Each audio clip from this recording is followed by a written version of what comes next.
हरिओम। गीता के तत्व मीमांसा और ज्ञान मीमांसा के इस क्रम में हम लोग ये विचार करें कि गीता का प्राकट्य कहाँ हुआ। गीता का प्राकट्य एक ऐसी परिस्थिति में हुआ है जिस परिस्थिति में सामान्य की तो बात छोड़िए, बड़े से बड़े योद्धा और बड़े से बड़े कुशल व्यक्ति भी अपनी मन स्थिति को संतुलित नहीं रख पाएंगे।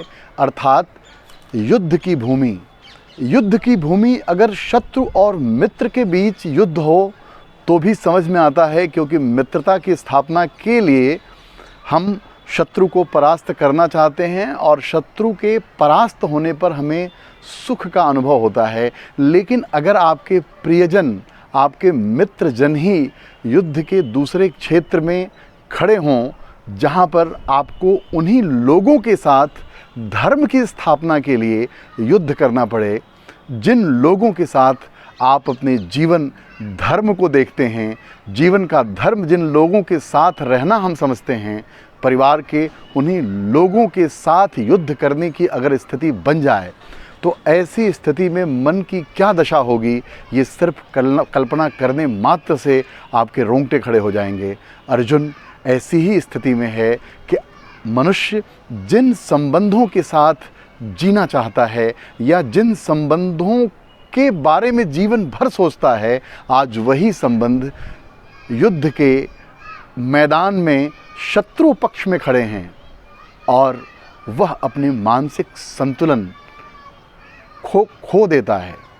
क्यों? क्योंकि मानसिक संतुलन जिन लोगों के साथ होता है, जिनके बारे में सोच करके मन प्रकट होता है, हम संस्कार और संस्कृति का पाठ पढ़ते हैं, आज वही लोग या तो हमें मार देंगे या उन्हीं लोगों को हमें मारकर धर्म की स्थापना करनी है। तो ऐसे में जीवन बड़े संकट के दौर से गुजरता है।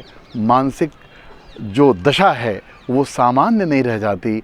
ऐसी मानसिक दशा में शांति का, योग का या ब्रह्म विद्या का शास्त्र प्रकट होना, यह अपने आप में विचार करने योग्य है।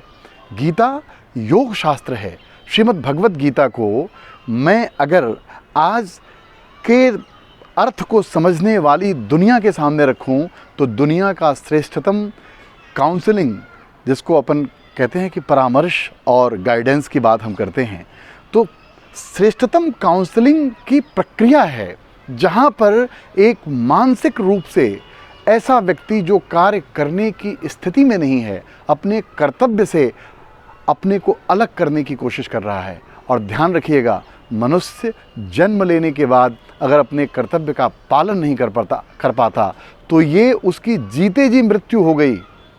इसीलिए कई बार आपने सुना होगा कि मनुष्य मरना नहीं चाहता। जानते हैं मृत्यु कब होती है? मृत्यु सिर्फ शरीर के मरने से नहीं होती, शरीर के रहते ही धर्मयुक्त कर्म न होने से भी मृत्यु होती है। आज जो आत्मग्लानि लोगों को होती है, आत्मग्लानि जिसे कहते हैं, जहाँ आपके शरीर से आत्मा अभिव्यक्त नहीं हो पा रही है, और ऐसे में भी आप मृत्यु को अनुभव करते हैं, क्योंकि शरीर में जो जीवन है वो आत्मा के होने की वजह से है, न कि शरीर की इंद्रियों के होने मात्र से। क्योंकि मृत्यु के बाद क्या होता है? शरीर की समस्त इंद्रियां होती हैं, लेकिन बस आत्म विक्षेद हो जाता है, और आत्म विक्षेद होने के बाद हम शरीर को मृत घोषित कर देते हैं। तो इसका मतलब ये हुआ कि शरीर के रहते हुए भी जो जीवन है वो शरीर का नहीं है, वो आत्मा का है। और ये शरीर उसी आत्मानंद को अनुभव करना चाहती है, उसी आत्मानंद को अभिव्यक्त करना चाहती है, और आत्मा की अभिव्यक्ति को ही धर्म कहते हैं। धर्म कोई कर्म नहीं है, क्योंकि यहाँ तो युद्ध कर्म करना है। जिस युद्ध से अशांति हो, हत्याएं हों, संबंधों में तनाव हो, या कह सकते हैं भय का कारण बने या भयभीत हों, युद्ध तो यही सब करता है। लेकिन कई बार युद्ध भी धर्म बन जाता है। क्यों? क्योंकि आत्म संस्कृति के साथ खड़े हुए लोग नहीं हैं। और यही हुआ है।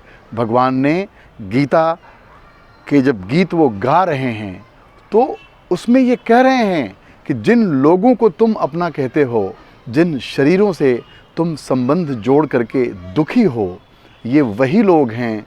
जब भरी सभा में द्रौपदी का चीरहरण हो रहा था तो उसमें ये मौन बैठे थे।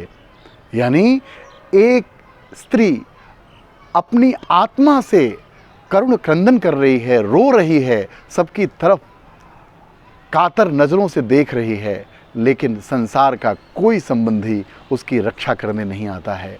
तो ऐसे में कृष्ण भगवान कहते हैं कि अगर मनुष्यता इतने नीचे स्तर पे चली जाए जहाँ व्यक्ति के आत्मसम्मान की रक्षा न हो पाए, तो निश्चित ही आत्मसम्मान की रक्षा न करने वाले शरीर में आत्मा को रहने का भी अधिकार नहीं है। तो आत्मा जब शरीर से नहीं रहेगी तो ये मृत्यु होगी, आप जानते ही हैं। इसीलिए गीता के प्राकट्य में भी हम उसके तत्व और ज्ञान मीमांसा को समझने की कोशिश करें कि जहाँ जिन परिस्थितियों का सामना करने से जी घबराता है, उन्हीं परिस्थितियों में वेदांत का, ब्रह्म ज्ञान का, योग शास्त्र प्रकट होता है। ये भी विचार करिए, और जब ये विचार करेंगे तो आपको लगेगा कि जीवन में युद्ध जैसी स्थितियां आए दिन बनेंगी।